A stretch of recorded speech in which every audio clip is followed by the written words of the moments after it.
Hi, Dr. G here. Today we're going to talk about finding happiness in a relationship. And let's get this out of the way right out of the gate.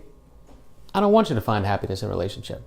I want you to find happiness in you, in your life, and in all your relationships. We put too much pressure.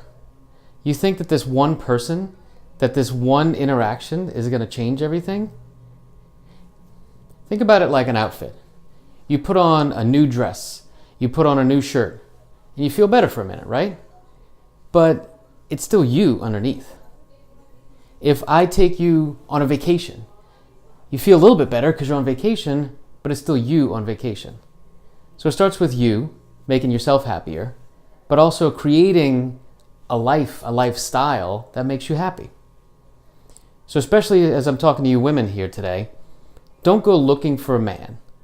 And if you go looking for a man, don't expect that man to make you happy. Create a life that makes you happy, and that will draw men to you. You know why? Because you're happier. Because that makes you more attractive to the world. The person who's desperate, the person who's on a hunt to connect, never really connects because you have an end game.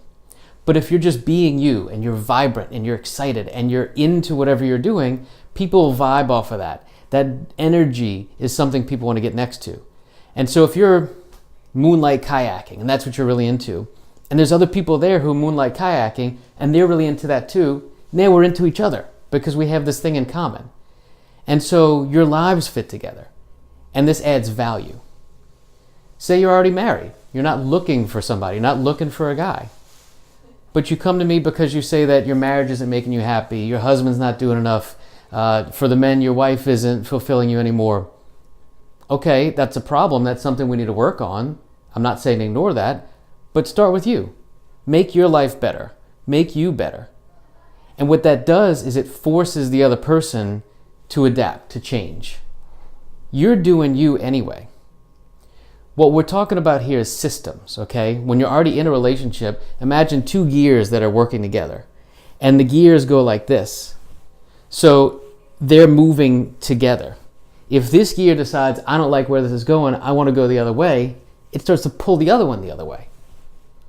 The gear doesn't turn to the other one and say, hey, we should go a different direction. It just does it.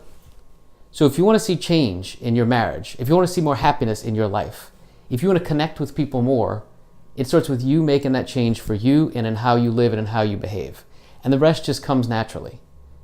And yes, there's effort involved. And yes, I'm oversimplifying. And yes, there are hard talks that need to happen. Or maybe some dating apps you need to go on. I'm not discounting that. But don't go looking for a person to bring you happiness.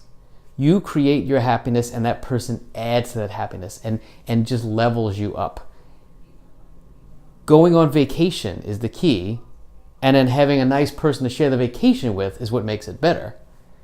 But if it's just the two of you and you're sitting in a miserable spot, well, that relationship might be great, but your situation is still bad. Relationships are great. Connection is good. Being heard is important. And communication is key, for sure. But let's not put all that pressure on another person. I'm asking you to own up and take that responsibility for yourself, and it's so much better. Because you're not dependent. You don't need somebody else to make you happy because you made you happy, and they made you happier, and they reflected it back. So, do you. That's my thoughts. Dr. G, be well.